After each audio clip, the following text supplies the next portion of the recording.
New ইয়র্কের সাবেক মার্কিন প্রেসিডেন্ট বিল ক্লিন্টন আয়োজিত একটি অনুষ্ঠানে ডক্টর মোহাম্মদ ইউনূসের পাশে থাকা এক তরুণকে নিয়ে চলছে আলোচনা সমালোচনা।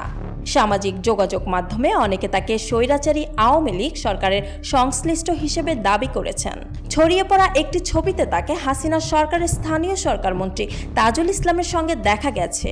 ওই তরুণকে অনুপ্রবেশকারী হিসেবে উল্লেখ করেছেন বৈষম্য বিরোধী আন্দোলনের সমন্বয়ক মাহফুজ আলম। প্রধান উপদেষ্টা প্রেস উইং থেকে জানানো হয়েছে, তৃতীয় তরুণের নাম জাহিন রোহান রাজিন। তিনি হাইড্রোকো প্লাসের প্রতিষ্ঠাতা। এ বিষয়ে জাহিন গণমাধ্যমকে বলেন, আমি অনুষ্ঠানে আমন্ত্রণ পেয়েছিলাম সিজিআই ফেলো হিসেবে। ডক্টর ইউনূস ছাত্র আন্দোলনের নেতৃবৃন্দকে যখন ডাকলেন তখন আমি দর্শক সারিতে ছিলাম। পাশে ছিলেন দুই বিদেশি ভদ্রলোক। তারা আমাকে বললেন, তুমি বাংলাদেশি তরুণ, তুমিও যাও। তাই আমি কিছু না ভেবেই স্টেজে উঠে গিয়েছি। ইডেন বে কক্সবাজার সমুদ্র সৈকতের উপর নিজেদের একটি ঠিকানা। মাত্র ৫ লাখ টাকায় আপনিও হয়ে যেতে পারেন এই হোটেলের মালিক।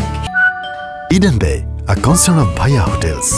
জাহিন আরও বলেন, ২০২১ সালের ইউনূস অ্যান্ড ইউথ ফেলো আমি। আমার প্রতিষ্ঠান হাইড্রোকো প্লাসের কাজ এগিয়ে নিতে আমি ডক্টর ইউনূসের সঙ্গে দেখা করতে চাচ্ছিলাম।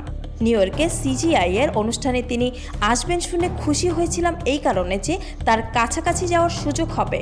সাবেক মন্ত্রী তাজুলের সাথে তার ছবির প্রসঙ্গে জাহিন বলেন, ২০২২ সালে ঢাকা ওয়াসার সঙ্গে একটা কাজ করে হাইড্রোকো প্লাস, সে কাজের জন্যই মন্ত্রীর সঙ্গে দেখা করতে হয়েছিল।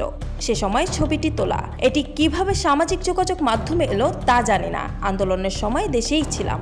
এই আন্দোলন সমর্থন না করার প্রশ্নই আসে না। এদিকে মাহফুজ আলম মঞ্চে ওঠা তৃতীয় ব্যক্তি জাহিনকে অনুপ্রবেশকারী বলে উল্লেখ করেছেন। তিনি ফেসবুকে লিখেছেন, ওই ব্যক্তি অনুপ্রবেশকারী এবং অসৎ। তিনি নিজ ব্যবস্থাপনায় এই আয়োজনে যোগ দেন। মাহফুজ আলম বলেন, তার উপস্থিতি ও উদ্দেশ্য সম্পর্কে জানতাম না আমরা। তিনি ডেলিগেশন দলের সঙ্গেও যোগাযোগ করেননি। স্যার যখন আমাদের মঞ্চে ডাকেন তিনি তড়িঘড়ি করে আমাদের আগে মঞ্চের দিকে ছুটে যান। সন্দেহ হলেও তার মঞ্চে যাওয়া আমি আটকাতে পারিনি। বিশ্বনেতা ও গণমান্য ব্যক্তিদের জন্য অসহায় বোধ করছিলাম। মনে হচ্ছে এটি ছিল ফ্যাসিবাদী গোষ্ঠীর পূর্ব পরিকল্পিত কাজ। আমি আন্দোলনে ও গণ অভ্যুত্থানের নেতৃবৃন্দ, সমন্বয়কারী ও যোদ্ধাদের কাছে ক্ষমা প্রার্থী। ভবিষ্যতে এ বিষয়ে আরও সতর্ক থাকবেন বলেও জানান মাহফুজ আলম।